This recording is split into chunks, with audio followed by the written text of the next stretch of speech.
Yo, what's up, guys? Stuck on Pandora. I thought I'd get out a really quick and dirty 24-hour Xbox Series X review since I've been 24 hours with it now.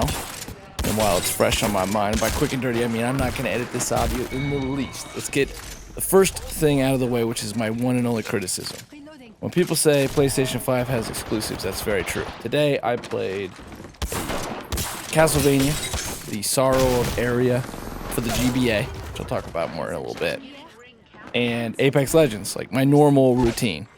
And unlike previous systems in the Xbox lineup, there wasn't a Halo there to blow my mind day one.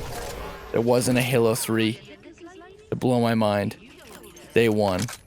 I remember my mind being kind of blown on the 360, especially Gears of War when the raindrops hit the armor, and that wasn't there this time. And I know that that is something, the Series X, it's why they wanted Infinite, and it got delayed. But let's get to the positives. It's almost all positives from there on out. In fact, it is all positives. Xbox has built an amazing ecosystem, and it's really going under-recognized right now, because I know the PlayStation 5 is selling out of seconds, and so is the Series X, but the PlayStation 5 literally is the fastest-selling console of all time. People, I'm looking it up, you probably hear the keyboard typing, but the smart delivery, okay? PlayStation 5 is having issues with, like, that's not actually backwards compatible, or you don't have the right version. That's not a problem on the Xbox. So, the NVMe SSD, the hybrid proprietary drive inside that thing, just, first of all, I had my entire lineup of games that I play on the usual for the stream, we play and stuff. So State of Decay and Apex and the whole Borderlands 3, I had it all done in 30 minutes.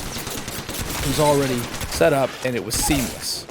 And thanks to the cloud, and I instantly loaded in my game, the save synced up, all my data was there.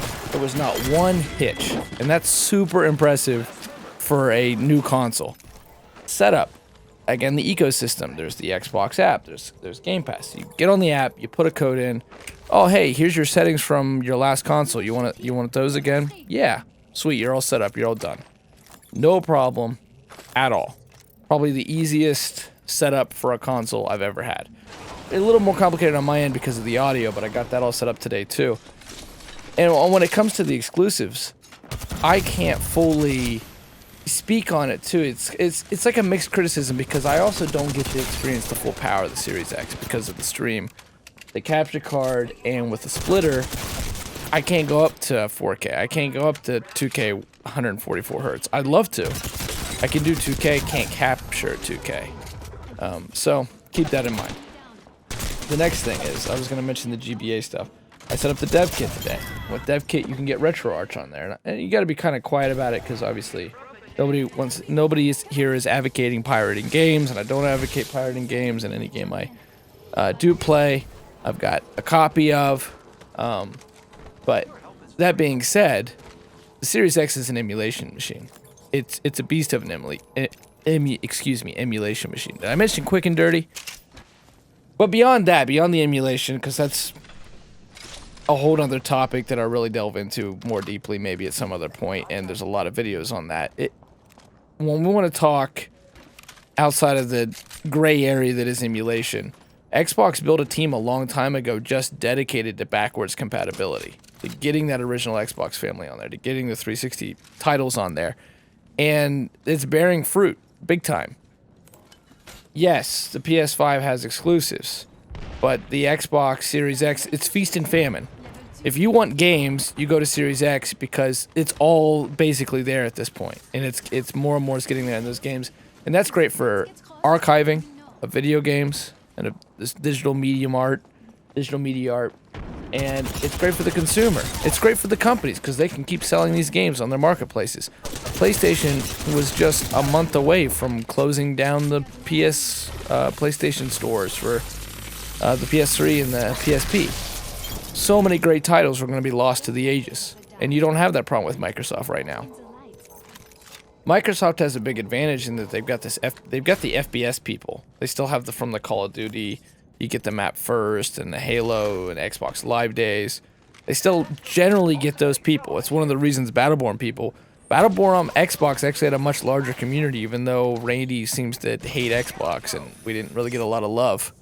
We didn't even get to be a part of the community day, for those of you that remember it. Now I'm really off topic, though.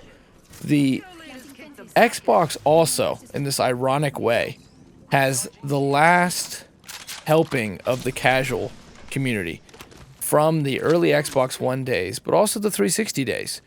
All the way back to Bill Gates' vision of an all-in-one family entertainment center. They have that crowd because there's a portion of people who understand that the Xbox is a streaming cable box.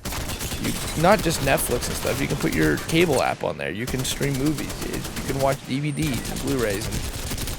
And yes, PlayStation has that stuff, but people identify the Xbox as the machine that does it best. So that's going to be something that helps them. Overall, my experience was really positive. And I have to say one last actual note on that ecosystem. This is probably the coolest thing Xbox has going for it right now. If you, I've played a Game Pass game on my phone. I played Slay the Spire or whatever it is, that roguelike that people really enjoy. I played it on my phone. How cool is that? If you have xCloud and you're way away from the house, you're like our buddy Wolf's the Grim, you're in a truck, you can play it. It's Stadia, but it's free and it's not bad. And, you know, it works. People are underestimating, really, what Microsoft has built. The fact that this is like buy once, play anywhere, smart delivery, cloud saves, xCloud. Xbox probably is at a point where Maltrop talked about going to transcend the whole hardware thing. But the ecosystem they've built is basically Windows 2.0 for gamers. And that's something Sony, they've slept on it. That's what I think. So 24 hours in, really like the system, can't fully utilize it. There's not even the tech there, actually, which is a whole can of worms. But, oh man, I had one more thing I was going to mention, but it's slipped my mind. Fun stuff so far. Thanks a lot. See you at twitch.tv/stuck on Pandora later. Oh, I just remembered what it was right when I was about to publish this video. It's quiet.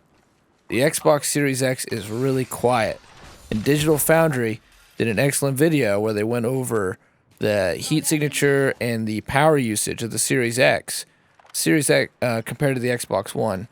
Series X actually uses less electricity. Something to note, though, if you do instant on or over power saving, is your Xbox will use up about 10 watts over a 24-hour period, just idling. So keep that in mind, but it's quiet. And I'm definitely someone who's more function over form. I agree the PlayStation 5 looks futuristic, looks cool, looks next-gen. I don't care. Give me a Series X every day that runs cool and quiet and efficiently and uses less power, but over more power. Gets more power. And as far as performance is concerned, more performance for less power. Now that is impressive. All right, subscribe.